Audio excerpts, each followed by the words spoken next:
Welcome everyone that is listening to this podcast or viewing this recording. My name is Christopher Hollingsworth with Motion Mentors, and today I am interviewing the co-creator of Motion Mentors, the other co-owner of Motion Mentors, Jimmy Davidson.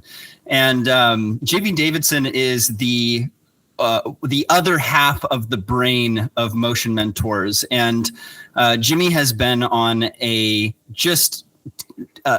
path of a burning, fiery path of self-improvement and personal development since I've known him.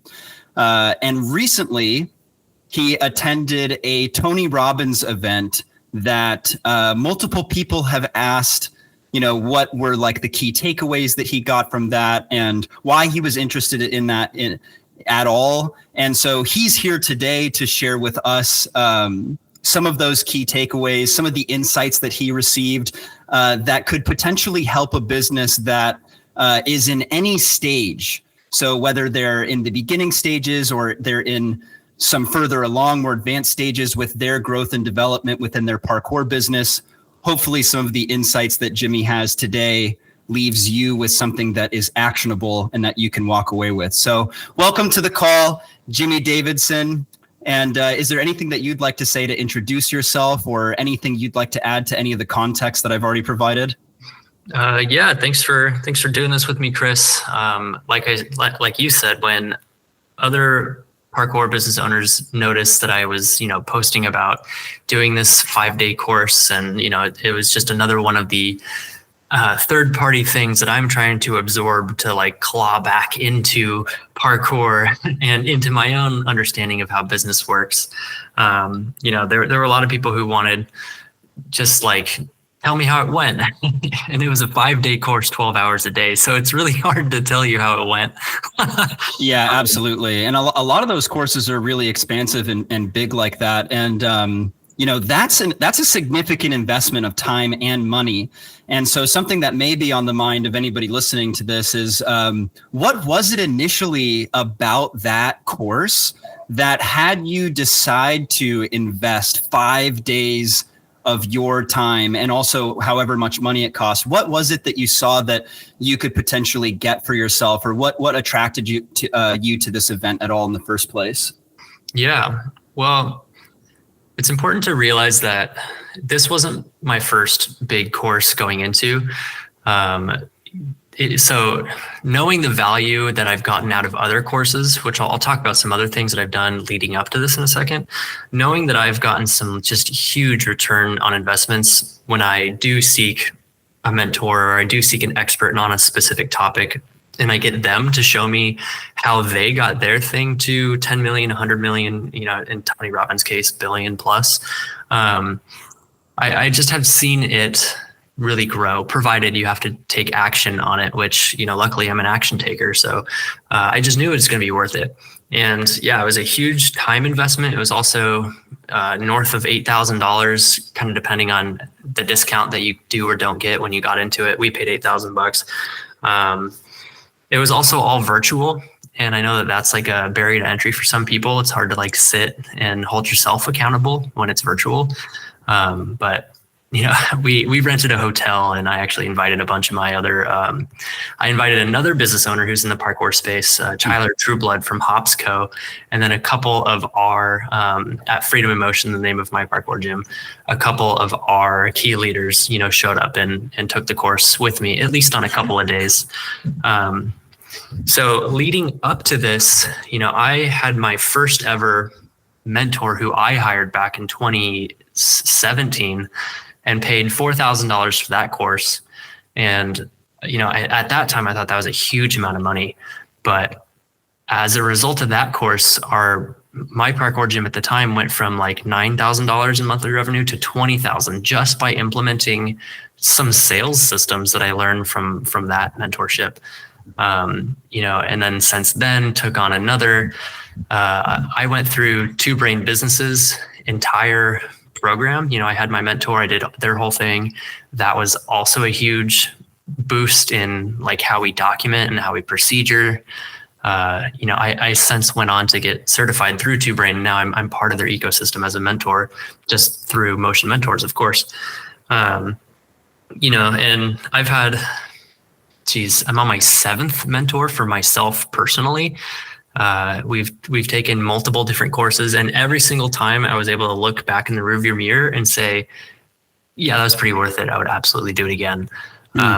So I just heard a lot of good stuff about Tony Robbins. I read a couple of his books. He's kind of like the motivational speaker and the guy from my parents' generation, but he's still there. He's still putting out great content, and I wanted to really jump in both feet and learn a lot.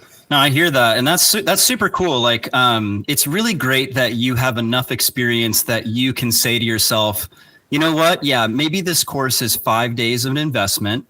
Maybe it's $8,000. Maybe it's all virtual, and it's going to require that I'm bringing myself forth and really like putting myself on the hook for this. Maybe it's going to require that, but I know the ROI on this, the return of the investment, is going to be equal to, at the very least, and more often than not, greater than what I've put into it, both emotionally and financially. And, I can say confidently that that's been like a common theme that I've heard since I've been working with you, is the investment that you get back when you invest in yourself with a program like this it's a confidence thing. You can go into it. You can buy a course like this with confidence, knowing that the money and time that you put into it is going to come back to you. And I also just want to acknowledge, I love how you created this as an opportunity to elevate your community as well. Some of the other key parkour business owners and leaders within the area also got to benefit as a function of you taking this course, which I think is super cool. So I appreciate you answering that question. And I'm curious, even though hey, this is a great return on investment, and I know I'm going to get something good out of this, what was the initial interest in the course? Like, what were you specifically hoping to get out of it? Because it's going to be worth it. You're going to get some value, but was there anything specific that you went into it wanting to get? So the title of the course was Business Mastery. So I sure as heck wanted some business mastery out of it. I've been in business for, about a decade now, and my gyms are approaching 3 million in annual revenue. That's our goal for the end of this year. And we have 3 locations and a team of 50. And, I've gone through a few stages of entrepreneurial growth. And so at this point, someone's saying that this will give you mastery. And the person who is saying that is someone who owns 100+ businesses, who has grown multiple things to 100 million and a billion. I am for sure like, okay, there is something for me to learn here. Even if I don't get any tactical things, there's at least strategic things. There's at least a mindset, which actually is kind of 80% of his whole thing, is that all of this exists in mindset, and the tactics are just like the little nuggets that you might find along the way. And so, coming into it, I knew like, if there's anyone on this planet that can, really sit me down and just lecture me and just have me with my notes open, be like, oh my God, that's smart. I figured that I was in the right place, and I did learn a lot. So that's what brought me in. That's really great. And it's cool that the topic was business mastery. And I can hear that set like a context and a tone for you being open to receiving whatever it was that he had to talk about.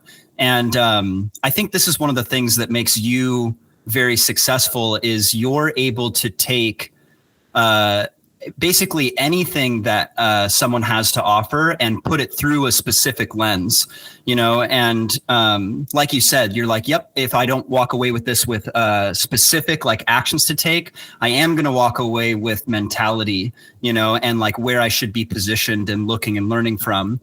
And you're someone that's taken that from many different sources. I know you mentioned you had a mentorship back in 2017, your first mentorship ever. You spent $9,000 on that, but very quickly your 9K turned to 20K per month. And so you were like, oh, that paid for itself so quickly. I know you've also been with Two Brain Business, learning how to like document and how procedures work.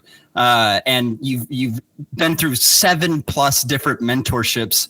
But I'm just curious, what other mentorships have you taken on? What other things have you been a part of that have been a part of your like personal development journey that you'd like to share? Just because there's so many different systems and so many different ways that you can improve yourself. And so maybe there's a specific mentorship that you'd like to share with us that made a difference for you. Yeah, I'll name a couple. So this company I'm about to name is not around anymore, but there was a gym growth business called Vital Gym Growth.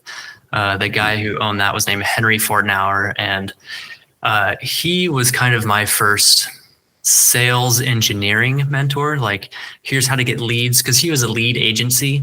That's like what he did. But I caught him before he converted into an agency, and when he was still just him trying to teach people. So, wow.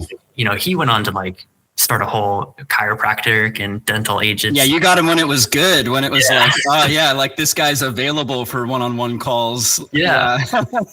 So he taught me a lot of sales engineering. I actually later went on to help him in Vital Gym Growth. I was part of his team.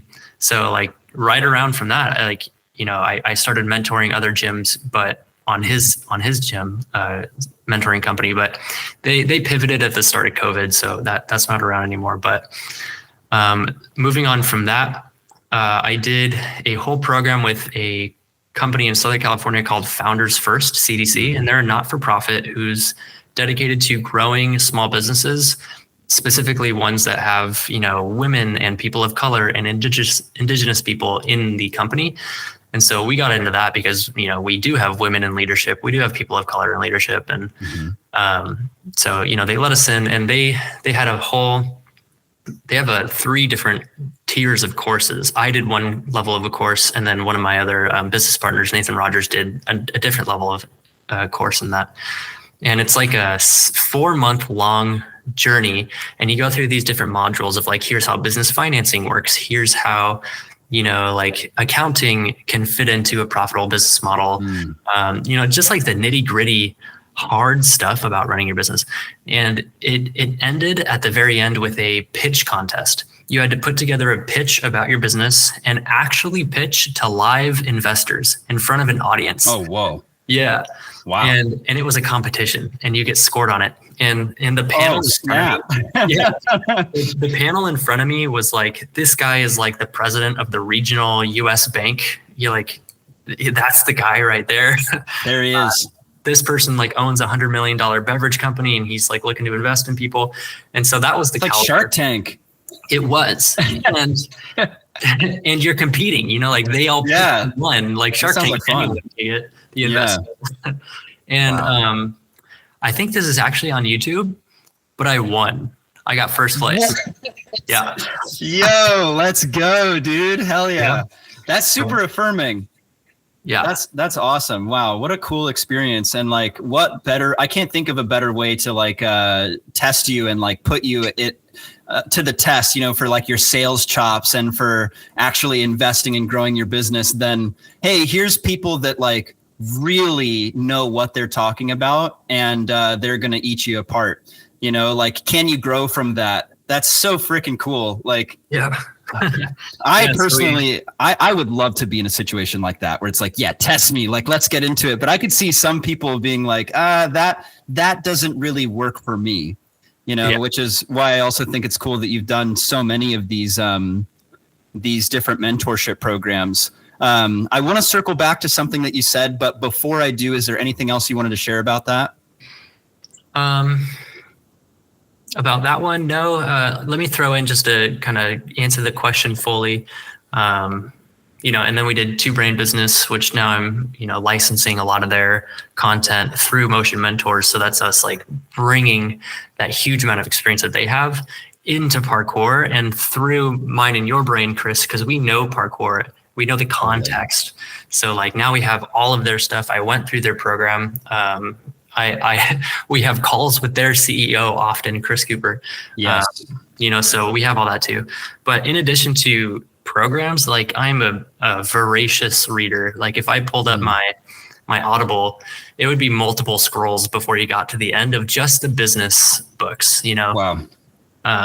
So I think we should have a whole episode on this podcast about like the top 10 books, Dude, that would be massively helpful because I know for myself, I am a function of, and I really mean this, like who I am in the world, my day-to-day habits and like how I operate are literal functions of key pieces of information and knowledge that I've picked up from, either being mentored or coached by someone or something I picked up in some sort of personal or professional development media, such as a book or a podcast.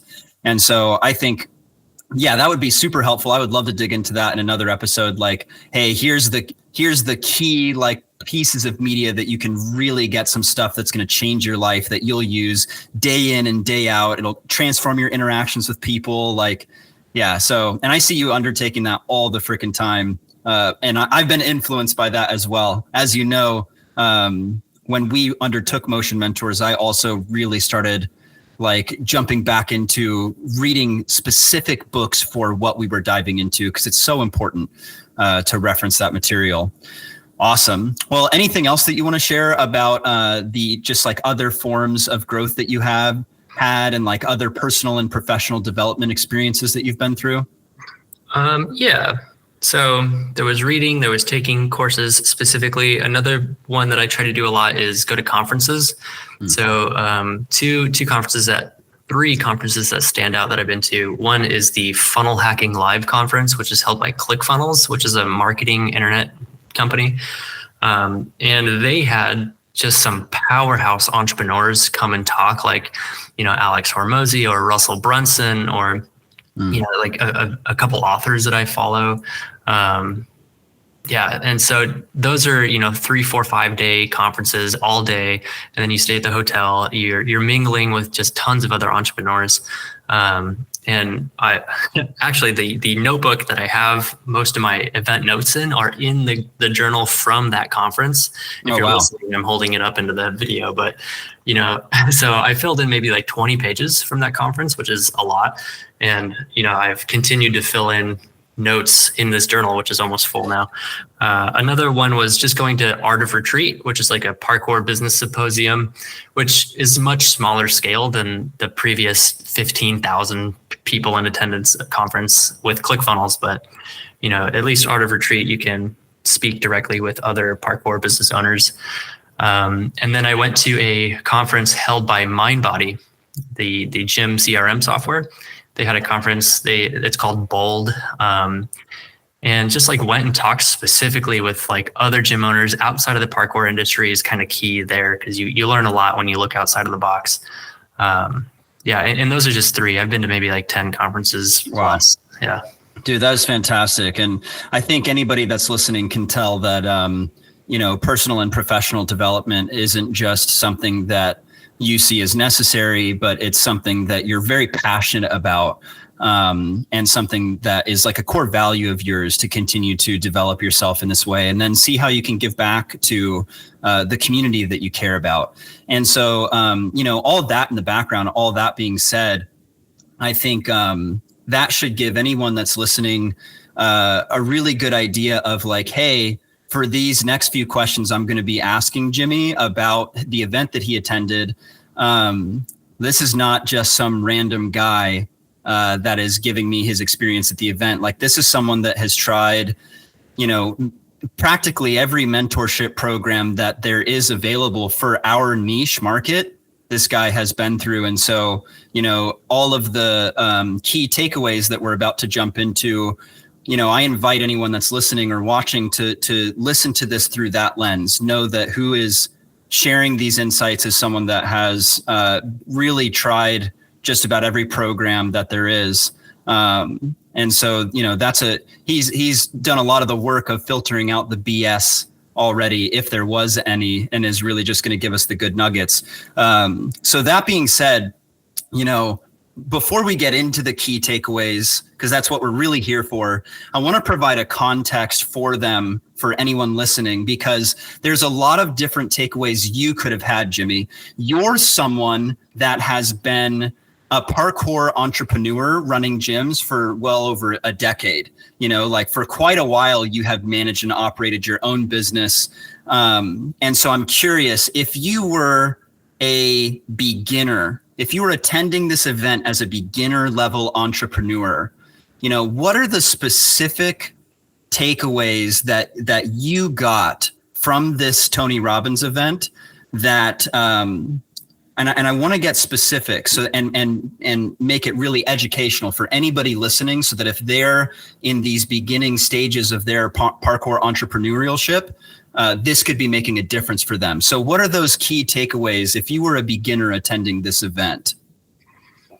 Yeah, and there were a lot of entry-level entrepreneurs, and there were a lot of people who hadn't even started their business yet in attendance, as well as, you know, people at my level and people who were way above my level in attendance. So there was a lot going on. If you are a entry-level entrepreneur or had recently just started, or maybe you'd been stagnated for a while and not growing, it felt like the three major takeaways were, and I'll circle back around to each of these individually. One was planning how to grow methodically. Another one was that marketing is a core function of any business. If you're not marketing in some form, and that doesn't mean only paid ads, you know, we can get specific on what marketing is. If you're not marketing, you're not in business. And then the last one that was really essential for entry-level entrepreneurs is don't be afraid of accounting. You have to be able to look at your numbers. You have to be able to be forensic and investigate them, because they inform what you're doing and what you need to fix or what you need to double down on. And so they had a really, really great speaker who actually wrote a book that I've read called The Road Less Stupid. Keith Cunningham is the author, and he did a half-day presentation on how to not be afraid of accounting.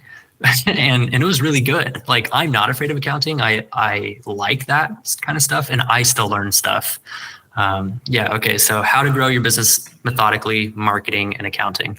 Oh, that's so amazing. And I can see why that would be useful. You know, with Motion Mentors, I'm working with a general manager right now who didn't have the full scope of the budget in their grasp. They had a basic idea of the budget. And what was interesting about that was this general manager was kind of miffed, a little upset at why financial decisions were being made the way that they were. And it was so interesting because I found that through this forensic investigation that we were conducting together, they began to understand why we made decisions the way that we made them. Oh, that's why we have to focus on, you know, how many hours we're allotting to specific people that are being paid specific rates, or wow, this is where this money goes in the business and why there isn't just hundreds of thousands of dollars to put directly back into our pockets, you know? And so I can see why that would be so important for beginner level entrepreneurs, people who haven't created business yet.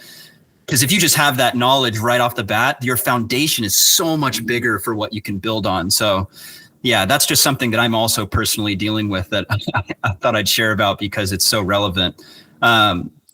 Now, anything else that you want to share around beginner level entrepreneurship? Because I would love to jump into where you're currently at with your current level of business and what you got for yourself, like that you can begin to immediately act on. I want to dig into that. But before we do, is there anything else that you want to say about the beginner level entrepreneurship? What you got from that for this? Yeah, let's unpack those three a little bit. So on growing your gym methodically, or not your gym, growing your business at large, so any parkour business, whether you're a podcast, whether you sell shirts, whether you're business to government, whether you're outdoor or indoor, it all was relevant. So methodically growing your business, there were two really big components that Tony Robbins was trying to convey. One of them was just like the 7 forces of business mastery.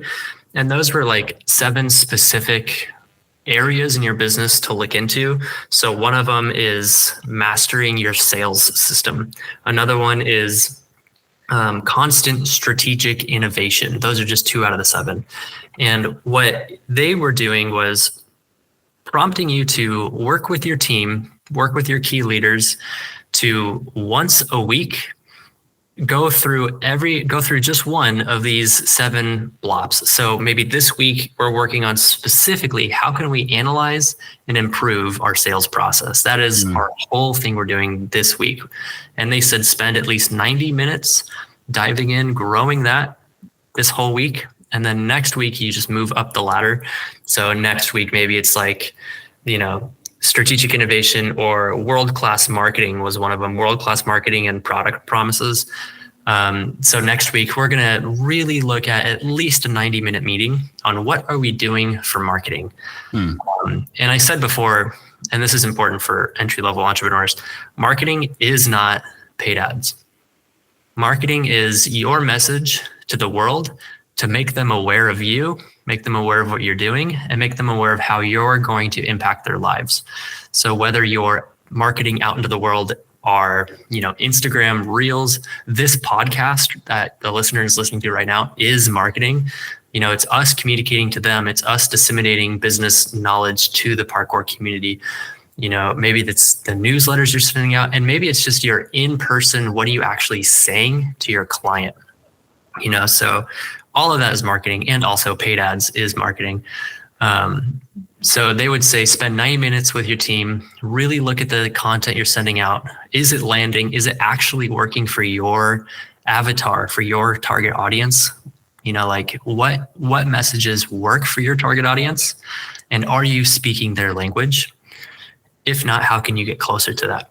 So anyway, the 7 forces of business mastery, once a week, you just focus on one of those.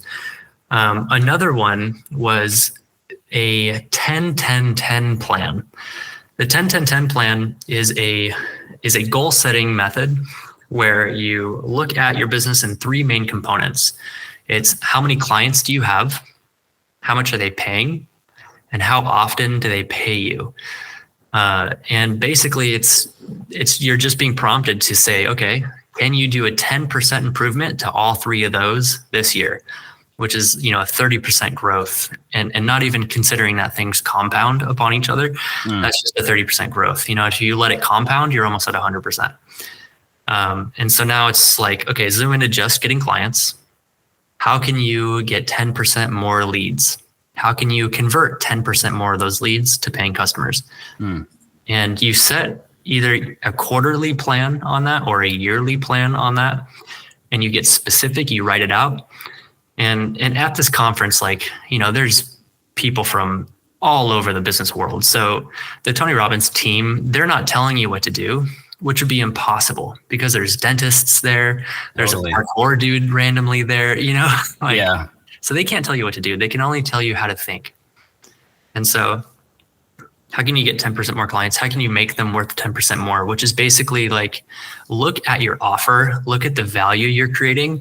And are you, step 1, charging enough?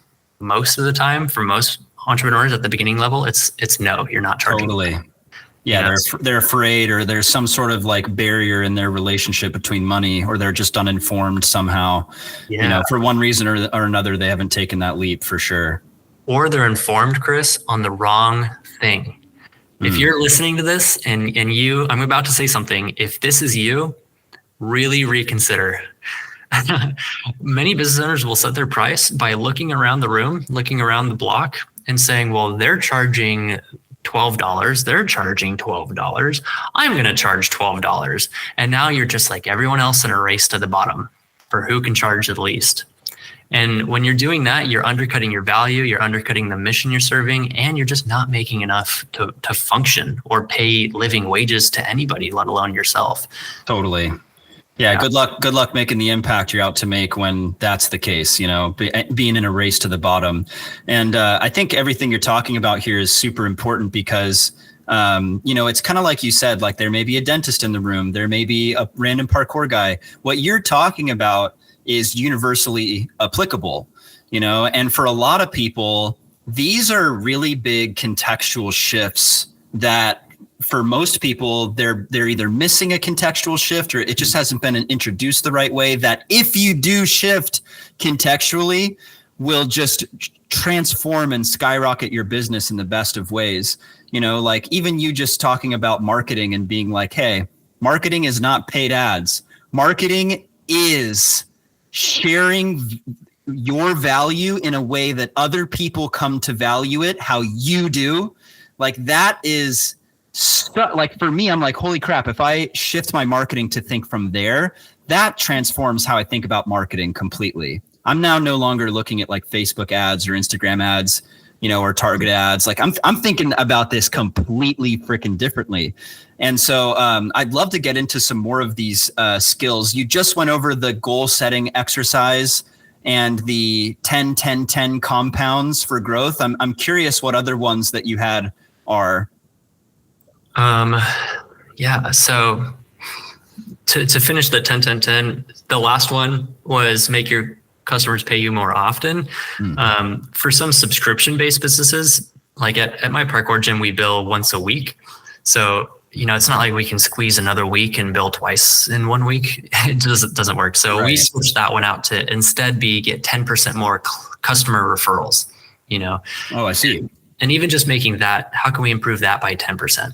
That compounds, that compounds with our sales, that compounds with our length of engagement, so even if that 10-10-10 plan doesn't work for you, it's about finding where you can challenge yourself to grow in that way.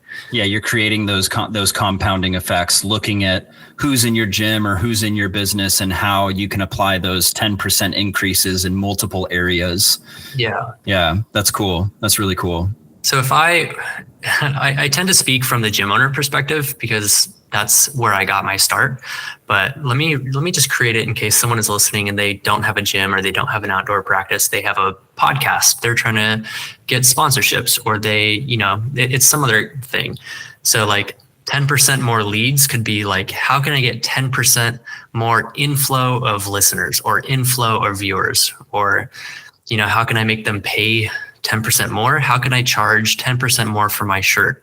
Or how can I charge the same, but make it cost me 10% less?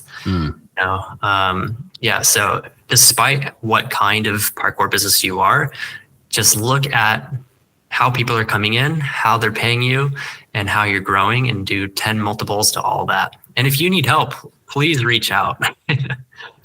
Yeah, totally. And I know that you can provide so much insight and so many little nuggets, little context shifts and big context shifts that can completely and radically shift the trajectory of anyone's business. And, I can confidently say the same for myself when it comes to, mentality and roles and responsibilities within a gym, communication and various systems. And so I really echo that sentiment with Jimmy. If anyone's listening to this and you'd like some support in identifying what you can do, we're only one phone call away for a free consultation. Jimmy, I know that the financial day was a big topic at this Tony Robbins event, and that contextual shift that I was talking about, where it's like, hey, we're not going to tell you specifically what to do, but we will tell you how to think about it. I would love to hear kind of what that financial day was about and how it shifted people's lenses from looking at finances as something to avoid and instead created it as something that could potentially be exciting for people to look into. Absolutely. So there was two big pieces of the financial day. One was like, here's the tactics and actually looking at your P&L. And then the other one was you, the entrepreneur, what is your mission? Why do you need to get paid? Why are you trying to create a cash flow machine? And what is the impact you're trying to have, either just for your own life, because you only live once and the clock is ticking, or on the world, like what's the impact you're trying to have? So those are the two pieces of it. And funny enough, this was kind of one of the only sections of the whole 5-day course where they weren't saying like, here's the strategy, now try to find how this fits into your business. Finances is one of the few places where they can say, this is what you do this. because it's all numbers. It's all like, is this working or is this not working? Fixed, Yeah. you know? Totally. So Keith Cunningham came out, and it was very educational. He broke down the difference between a profit and loss statement, a cash flow statement, and a balance sheet. And for the listener who may not have, great familiarity with these things, profit and loss statement is the most popular one. That's just how much income did you receive this month? Where did the money go? Like, how much did you spend on marketing? How much did you spend on rent, payroll? And then the bottom line, how much profit is left over, or sometimes not left over. Cash flow is different. If you're an entrepreneur and you've been in the game for a little while, you probably have had the frustrating experience of this. You look at your profit and loss statement. It says you made, I don't know, $2,000. But you look at your bank account and you're wondering where to go. Like, hold on a second. It's not there. I've seen this personally with anytime I've been in charge of managing finances. This is something that I have dealt with for sure. Yeah. So the cash flow statement specifically says, where did your money go? So if you have ever had that panic of I think my P&L is lying to me, it's not. You just don't have the full picture because the profit and loss is just a piece. So ask your accountant to give you the cash flow statement. Look up a video. I bet we could even throw together like how to read a cash flow statement. And then the last piece is the balance sheet. The balance sheet is actually the combination of the P&L and the cash flow statement. And oftentimes it takes like a much broader view instead of just the 1 month. Oftentimes it's a quarterly or a yearly balance sheet. And the balance sheet's cool because it tells you the value of all your assets. So if you bought like a bunch of computers, you bought equipment, it has the interesting. value. Yeah. Yeah. And if you have cash in the bank or, whatever, it lists all that. If you have debt that you have to pay, this is the only place where debt shows up. If you owe Wells Fargo, like $100,000, that's going to show up in your liabilities category. If you had depreciation come out against a piece of equipment you bought, that's going to show up on, that side of the balance sheet. So this is really taking like everything into consideration. Mm-hmm. Cool. Yeah. And it tells you where your cash went because it is also your cash flow statement. If you had $100 come in, but you spent $50 on inventory, you can see in your assets, you have $50 in inventory. In your liabilities, you spent $50. And that's actually where the balance part of the balance sheet comes in. It's just like a math equation. It has to be balanced on both sides of the equal sign. There's always your liabilities, assets, and then the totals, right? Yeah. So the balance sheet tells you exactly what is up. Oh my gosh, that's so nice. Yeah. I can see why that would be a contextual shift for people because it's like, oh, holy crap. I can now zoom in and see the exact place where we are hemorrhaging cash. And if I can, now I know what to focus on. I can just tweak that one lever. And instead of doing like budget cuts or hour cuts or like whatever else I was considering doing or rushing around and being urgent, trying to get more members or, harassing my accountant because all I checked was my profit loss statement. And I'm like, where's my money? Yeah. You now can just like go target that one thing and be like, oh yeah, let's fix this hemorrhage, Mm-hmm. That's super useful. So I'll throw this in as a little added lesson on this topic. They didn't talk about this at the conference. I got this from a previous mentoring practice. On your profit and loss statement, it's really, really, really handy to not just have the literal number of like you spent $124 on marketing. It's really nice to have the percentage of how much you spent of your revenue on a thing. So if you ask your accountant, and it's just one click away on QuickBooks, so they can absolutely do this. If you have them do the percentages on the side, you can say, okay, we made $100,000 or $10,000 to make it, a little smaller. We made $10,000 in revenue. 45% of it went to payroll. 10% of it went to marketing. 20% went to rent. Oh, that looks fat. My target percentage is 15%. Just doing those little things that almost like treating it like a video game. When you look at a video game, and you're trying to like grow your character to have like certain stats, if you like play Pokemon, you're trying to get your character to have like the best attack or the best defense. Your balance sheet and your profit and loss statement can tell you that about your business. You can say, I need my marketing to be exactly this percent, but I'm weak there. So that tells me, I'm 10% under what I want to be at when I look at my financial document. So that tells me I probably don't have leads coming in because I'm not spending on marketing. I'm not even trying. Yeah, absolutely. And dude, people who aren't interested in numbers or in learning these types of numbers, like, oh my God, that is just, it'd be a big red flag if you were an owner or a gym manager and you weren't interested in these numbers, because that, I can just hear for myself as someone that's really interested in managing gyms and in managing people and in managing projects and expanding, like that's going to tell me where to go and what to work on. That's going to dictate my next action as someone that is managing and overseeing something, looking at those numbers. And I also just hear how important it is to break them down too, so it's not just like, here's our profit, here's our loss. No, you actually have the allotted number percentage wise, like you're saying, that goes towards, here's our payroll, here's our profit, here's our marketing, here's our rent. And then you have little individual things that you can investigate. So it's not just the whole thing is messed up. It's way more digestible and manageable. That's so powerful. Yeah. Okay. So that was kind of the whole first half. They really wanted you to come away.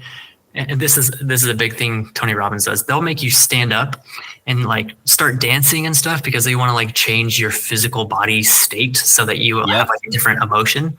Yep. Which I love. Some people hate it, but I can turn on being an extrovert, so I'm there. Parkour guy likes moving. Shocked. Crazy. Yeah, it was helpful.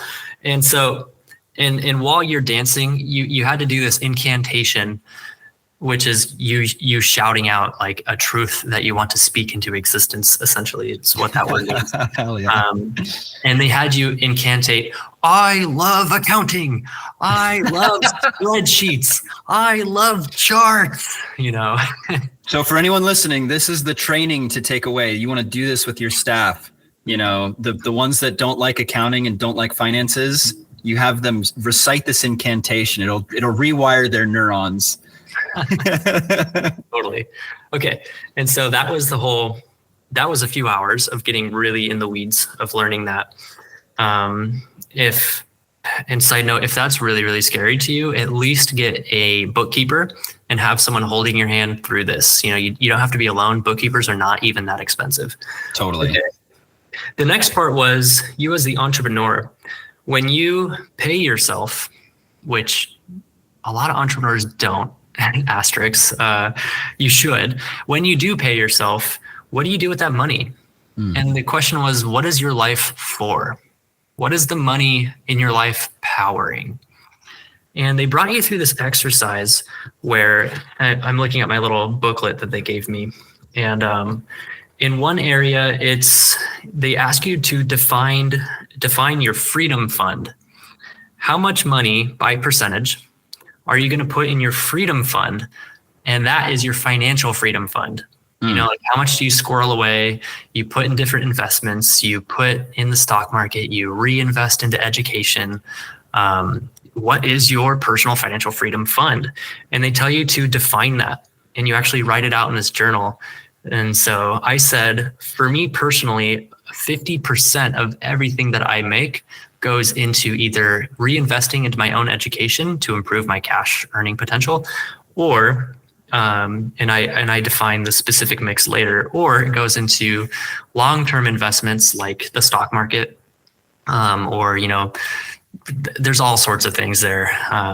So yeah, it's just like having an actual plan for what you do with your money. And a huge piece of it, and this is so vital for someone to get, is cash. Having money in your bank is the number one worst investment possible. Yeah. Because money is an energy. Money is a literal energy. and energy flows. So if your money is in your bank account, it will flow out of your bank account, whether you're just spending that, whether inflation just eats it up, whether bank fees just eat it up because you're not doing anything with it. So they really said, like, if you have a bunch of money, like, sure, have $500 in your bank. That's cool. But if you have, 1,000, 10,000 more than that in cash on hand, it's exactly like having an employee who you hired to do work for you, and you're telling them to go stand in a dark closet and cover their eyes. Dude, totally. Absolutely. Oh my gosh. That's so powerful. Like, insanely. There was I'm thinking about that even like on a personal level. There was a time a ways back when I was on just like a really short amount of money that I was making per week. I did not have much cash flow. I had maybe $400 a week to work with, and also pay for rent and my car insurance and my food, and also emergency savings. And 120 of those dollars per week went into my strength training programs and my mentorship programs. I had $30 in one, $40 in another, $60 in another area. And that was always the thing that had me improving and growing as a person, even though I didn't have much cash flow, but I was constantly improving and creating more potential to earn money, because what I was investing that money in, I wasn't saving it. I wasn't relating to my finances as like, oh, I don't have much, so I have to save it here. I was actively flowing that, putting that out into the world, reinvesting into myself. And then I saw the benefits of that strength training, mentality training, professional training, personal development training happen 5, 8, 12, 24 weeks in the future. And then I was just getting my ROI, my return on that investment was freaking massive. So I really believe in what you're saying as well, which is like any amount of money you have in the bank, any amount is a big waste, so super, super cool. Thank you for sharing that. That is like fantastic advice for anybody listening. Yeah. And that, I'm not saying like don't have a savings account, like I try to keep like 1 month. This is my personal strategy. I'm not a financial advisor. I try to keep 1 month of overhead in my bank account.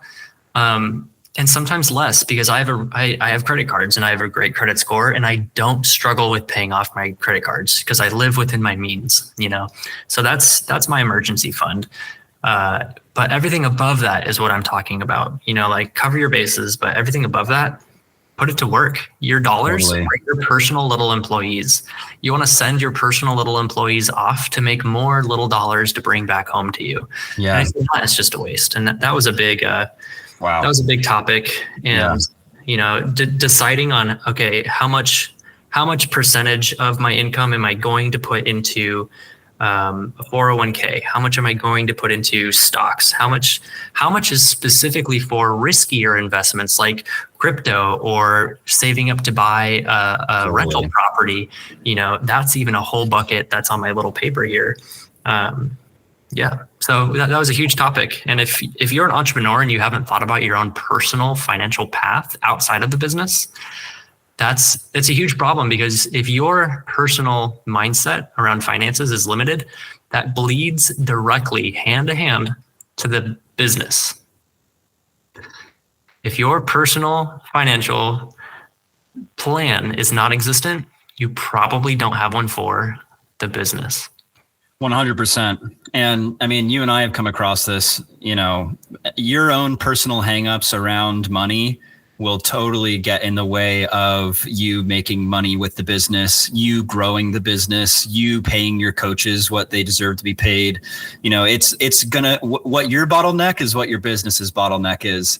If your relationship to money and your occurring of money is scarce, or scary, that's going to just be projected all over the place. And so that's one of the things that you and I can target very easily with people when we've impacted finances with people, is we just look at what their constraints are with money, and we provide actions that don't operate within those constraints. And then when they take those actions, they operate outside of those constraints and they receive the results that they couldn't receive before. And so I think it's really cool that you're involved in the work of just identifying like what those constraints are and being able to shift the context of finances to be a bit more exciting and a bit more like, hey, this actually is our access and our platform to succeed and fulfill on what we're committed to fulfilling on. So super freaking cool, man. And I know that aside from finances, another big thing that all gyms and all businesses deal with are systems. And so I'm curious, did this event go over anything in relationship to systems or how to improve systems in any way or to identify what isn't working with them?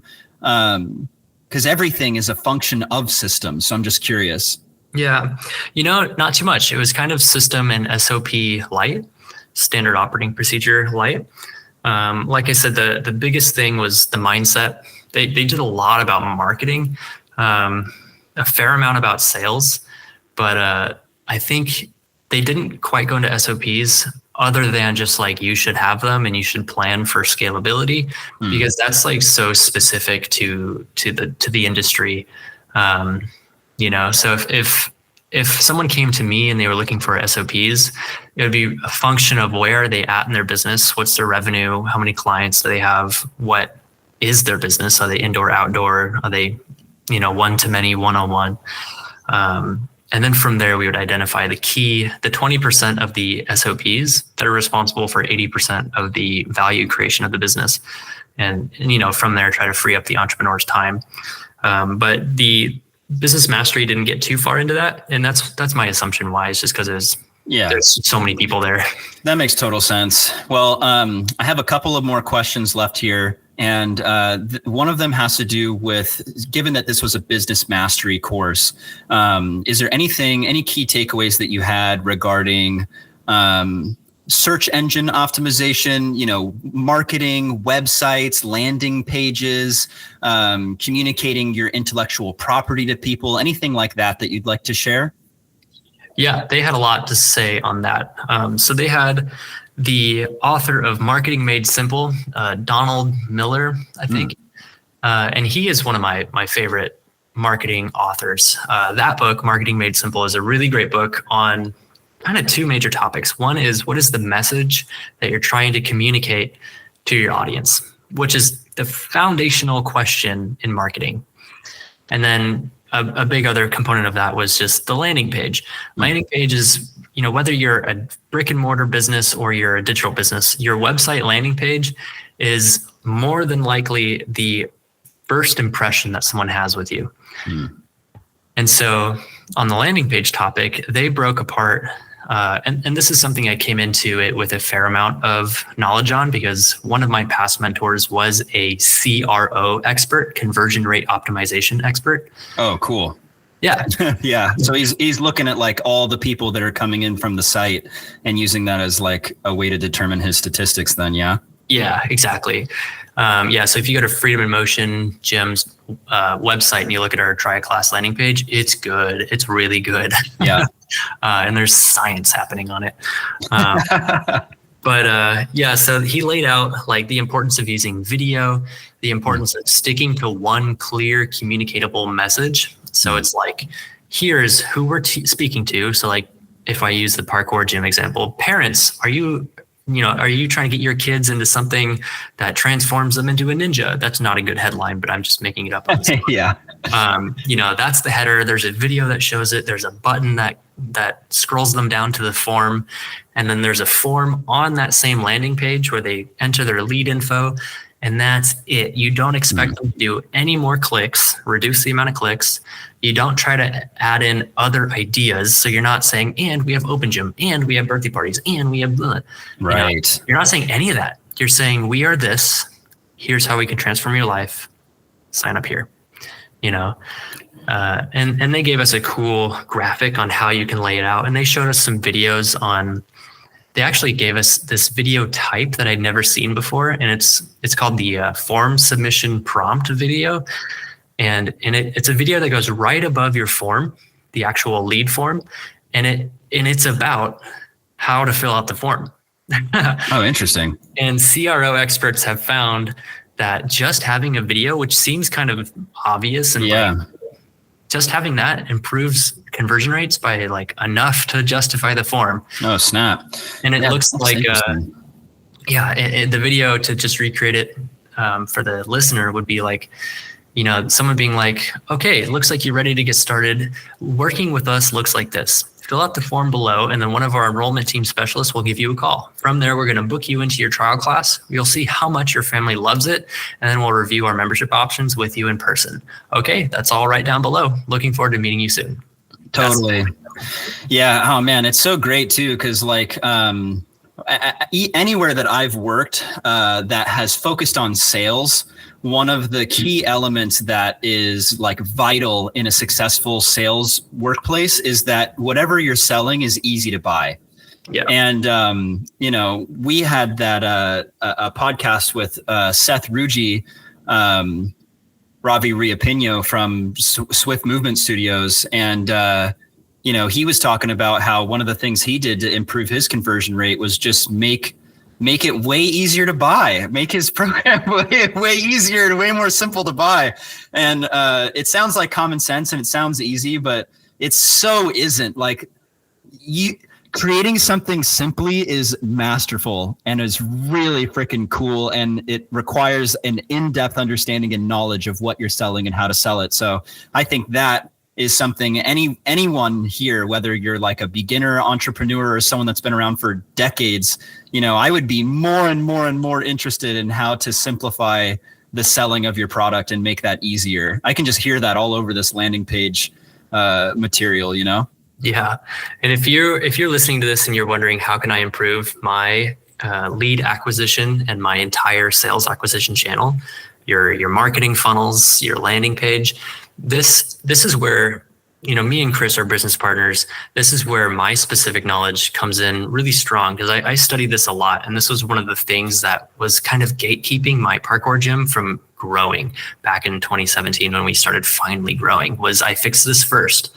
And that's when I got the CRO mentor, and I dove all in. Earlier, I said I went to ClickFunnels, their conference. The whole conference is about this, so if you're looking to improve this in your business and you want someone who has parkour training and actually has had training on CRO and landing pages and lead generation, I'm your guy. Like, let's jump in and I'll give you a free consultation. Go to motionmentors.org and book that free call. Let us know in the comments that you're looking to do that. And, I'll try to give you as much value as possible on our free call. And hopefully with even just that, you can start increasing revenue. Perfect. Yeah. Awesome. Thank you for sharing that with people. And I know many people already just in the year that we've been working together that have made, that kind of call has made a significant difference with them.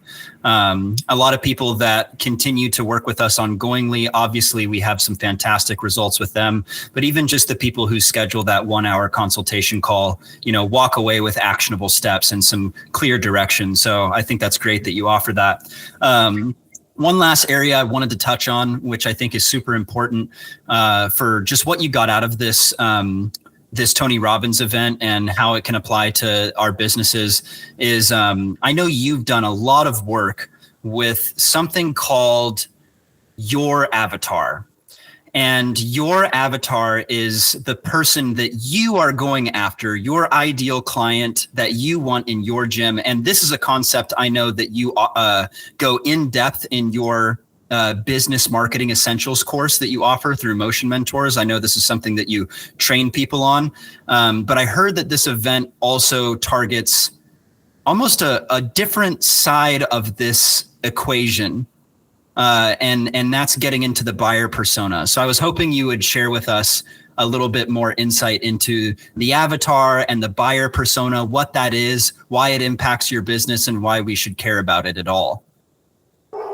Totally. So the avatar is your target audience. It's literally, what does your target audience look like? That's your avatar. So for, I don't know, maybe a parkour t-shirt company, your avatar might be, athletic minded people who may or may not be in the parkour community. Let's say that they are in the parkour community and they make this much a year and they live in this area. That's your avatar. But your buyer persona is who your avatar feels like they are. So the buyer persona is like, what's the story that they have about themselves? And if you know that, now you know how to speak to them, because you can guess out to what they are listening for, what resonates with them. And that really informs a lot of your marketing. Can you give me an example of the difference between an avatar and a buyer persona? Let's say like for a parkour gym, my avatar is probably like a parent in their 30s or 40s, who's making this much money, who has like, a kid between the ages of 7 and 13. That's my avatar. Does that differ from buyer persona? How would I even begin to look at like, what is the buyer persona? How am I going to address that with marketing? If I were to create myself as someone's avatar, I'm a business owner. I'm in my 30s. I have at least one employee. I'm a small business owner and I am motivated. So that might be my created avatar that someone else might be targeting me with their ads. But my persona that I have on myself is that I am a parkour athlete, that parkour is extremely important to me, that I'm motivated to go out and take action, make change in the world. Climate change is important to me. So I'm not going to support something that like is spewing out gases into the air, so if there was like a car company trying to target me, if they're an electric vehicle car company that, they're not going to go after a buyer persona that is like, oh, I love, shotguns and right, my dirt bike, totally, like whatever it is.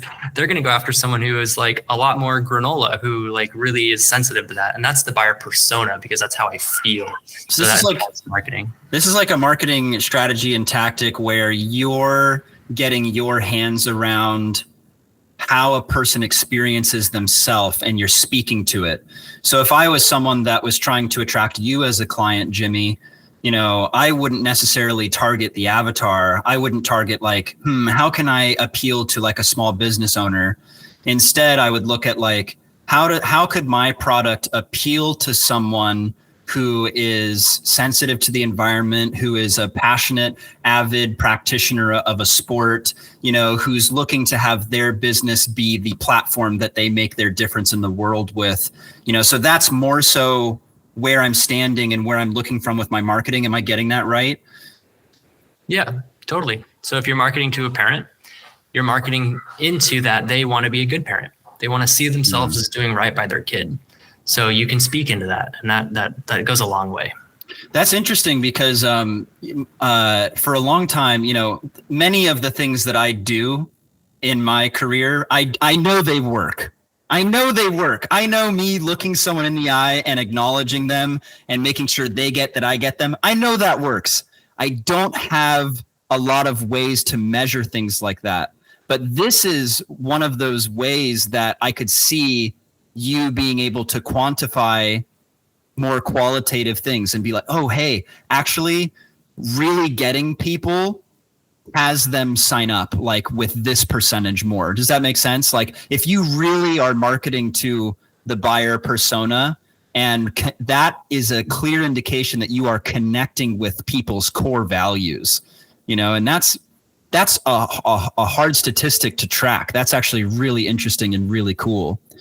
Yeah, totally. It's really important to get, it's foundational to marketing. Absolutely. That's fantastic. Well, awesome. Is there, we've gone over a bunch of different things at this point, key takeaways. I'm sure so much of this, just from listening to you share, was affirming, like there you are, you're in the event, and things are being shared and you're like, boom, I can check that off. Yep, we do that really effectively. That's fantastic. And we've also been over some things that, impact where you're currently standing in the business. Here you are, you've been in business for over a decade, and you have 3 locations. You've achieved a certain level of success, and so there were key insights you've received that can help you with where you're currently at. Out of everything that we've talked about, is there anything else that you want to share before I get into my last few questions here? Anything about the event or about any of the key takeaways for beginner entrepreneurial people or people who are a bit further along the line? Anything else that you want to share or that you want to revisit before we finish up here? Yeah, I'll say one last thing. The goal that you set for yourself is pretty important. If you set a goal to get 6 new members this month, cool. You set a goal to sell, 10 more t-shirts or grow your audience on Instagram or your podcast or whatever by like 15 people, cool. But really you need to set those bigger goals. Like our goal that I set at this conference was to grow my entire business this year by 100%, the whole thing by 100%. And then if you start with a goal that's meaningful like that, but also is challenging and requires you to expand, you then reverse engineer that and you say, to do that, I have to do this every month. These are my monthly results now. And then from there, you can like actually challenge yourself on the weekly, on the daily, and you can predict the inputs that are necessary that if done and if achieved on, it makes it unreasonable that you won't achieve your goal. Yeah. No, I can hear that. That's so powerful. And, it reminds me of is, have you read The Rise of Superman, the book about flow state? Oh my gosh. Fantastic book about flow state and like the conditions of satisfaction to achieve that state. But I can hear as a business owner, you've put yourself into a state of flow, because the conditions of satisfaction for that is you have to have a high challenge level. And you also on the Y, that's the X axis. On the Y axis, you have to have a large skill level, and the corresponding skill must match the corresponding challenge. And when they're perfectly matched, you get fun, joy, energized growth, flow energy, And so I can hear that you've put yourself and the company into a position where it's like, yes, this is challenging, but also our skill is a match for it if we tend to this the right way. That's just really freaking cool.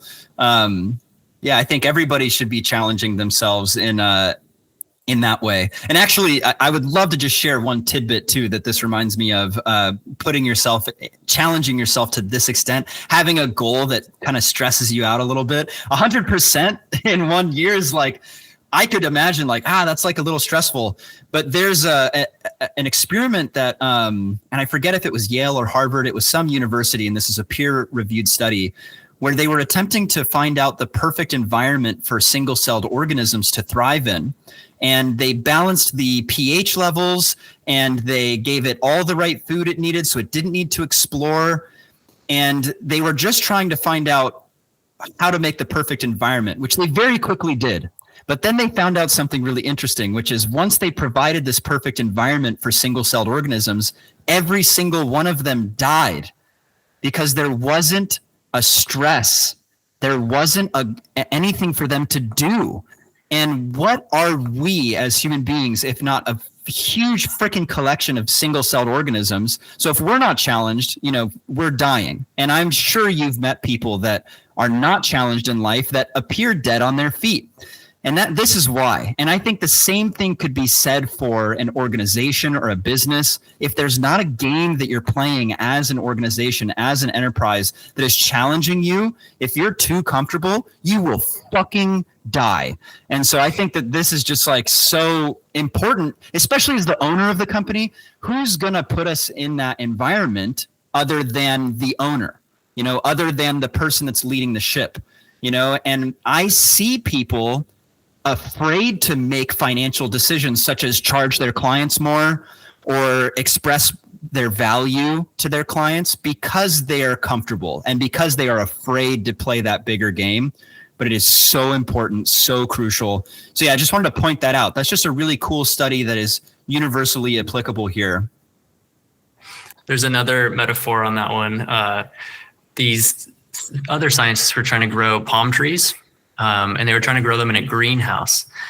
And they one day showed up to their greenhouse being absolutely shattered because all the palm trees just started falling over. And one palm tree would fall onto the next one, and then it would domino. But that doesn't happen outside. Palm trees have one big fat root that goes straight down primarily. That oversimplifies that, but that's what you need there, dear listener. And when it's in a greenhouse, it just goes straight down and there's no other roots to reinforce it. But in the wild, when there's a wind and there's a headwind constantly pushing the palm tree in all different directions, the palm tree is forced to grow roots and expand underground, creating that stable base. So when the scientists try to grow them in the greenhouse, they all just fall over. Oh, interesting. Yeah, that is fantastic. Yeah. So, these bigger games can serve as like the stressors that cause growth, that wind that you're talking about. And that's super cool. Now, that brings me right into really my last question here, which is, you putting yourself through a course like this is a way to encourage growth. It's a way to force you into a growth mindset and to put yourself into a state where you are constantly elevating. And so my question for you is, how did this course and everything that you got from it and took away, how is this going to improve Motion Mentors as a platform as we lead other entrepreneurs to profitability? Something you and I are super passionate about is creating a higher quality of life for gym owners and elevating their industry and their professionalism and their finances. And so how is what you learned and what you're taking away going to improve Motion Mentors in our mission to do exactly that? Yeah. So a lot of this was really validating and reaffirming to what we were already doing with at the time of this recording, the 10 or so different parkour businesses that we have worked with and gotten results for. Because a lot of times it is like, you just have to do marketing. You have to actually speak and communicate to the world that you exist. You have to speak into the buyer persona. Your gym can't be like a slobby mess, or the buyer persona of a caring, discerning parent will never even want to sign up. If you're trying to start a parkour clothing brand and you're trying to sell it to more than just the parkour community, but you're not speaking into the buyer persona that exists outside of the parkour athlete buyer persona, it's just not going to work. And those are things that we are already communicating to our clients and Motion Mentors. And so hearing it put into different words, hearing it communicated to like a mass multi-thousand person audience, it just like tells us that we're on track. And in a lot of ways, it amplifies the message too, because hearing how that organization communicates about hairy, scary topics like finances, difficult topics like you have to actually set goals or you're just treading water. You're dying if you're not thriving. Like seeing their methods and hearing their rhetoric, it only adds tools into our tool belt of what to do specifically with parkour industry business owners. How does that apply to specifically parkour business owners? And now that I've had time to like kind of churn on it, implement it in my own businesses, discuss it with you, launch it with a couple of our own clients, not like Tony Robbins like thing, but just like our own words, like launch that into the ecosystem and see how it goes. And it's all been a really great experience. So more than ever, do we have the tools? Do we have the industry knowledge that we've clawed in from outside of parkour, and we've brought it into parkour, hog-tied and ready for us all to like eat, sorry, vegans, if that was too visual, but anyway, now we have it, now we can give it to the parkour business, the parkour industry. Wow. Yeah, no, that's perfect too, because, our price offerings at Motion Mentors are a steal. You just spent $8,000+ at this Tony Robbins course, and yet someone could hop on a call with us for close to a year and not spend that amount, and then if they do buy our bigger packages, that return on investment, you're making that back in a month and then doubling it in 2 months, tripling it in 3 months, so I think it's just fantastic that this information is widely available. And for anyone listening, you don't have to spend $8,000 taking these courses to pick apart the key nuggets for your parkour business. You could hop onto an hour-long call with myself or Jimmy and walk away with the insights that you specifically need for your niche community. You're not going to have to spend 3 to 5 hours explaining what parkour is to a mentor on the phone. We will know when we pick it up. So thank you so much, Jimmy, for your time and for everything that you learned at this seminar, and for being so willing to share the information for free with people. For those of us who are just really heavy implementers and love just implementing knowledge like this, there's not a single thing here that they couldn't take and run with and see huge returns on investment here. And that being said, for those of you who would like a little more support with implementation and need to some guidance on where to look next, we are here for you. We will hop on the call with you and we will look at everything that you're dealing with and we'll apply all of our knowledge together. But that being said, thank you, Jimmy, for being here. Is there anything else that you want to share, anything that you want to add to end the call? Well, as I continue to learn and continue to implement things in my own businesses, I'll be sharing my experience continually in the Facebook group, Parkour Business Owners. So if you're on Facebook, jump in that group. That's where I hang out. If you have questions, pop them in there. We'll jump in, answer it for free. That's Parkour Business Owners. And of course, oftentimes on motionmentors.org in our blog, we put a lot of good stuff in there. So a lot of these topics I talked about today, they'll eventually end up in like written format with graphics and visual storytelling. So that's on the blog as well. And that'll get shared into the Facebook group. So if you're in that, you'll at least see the current events and the articles as they come out. Yeah, and if you go to our website, there's an easy place for you to put your email address. It just pops right up so you can subscribe. So that way you don't miss out when we put out this information. Because all the information that we do put out, we put out because we are currently working with someone usually on that exact topic. So this is all really current, relevant problems that we're solving together and information that we're putting out into the community. So take us up on that. And otherwise, thank you so much for listening in. This has been Christopher Hollingsworth and Jimmy Davidson with Motion Mentors, and we will catch you next time. Thank you, Chris. Bye.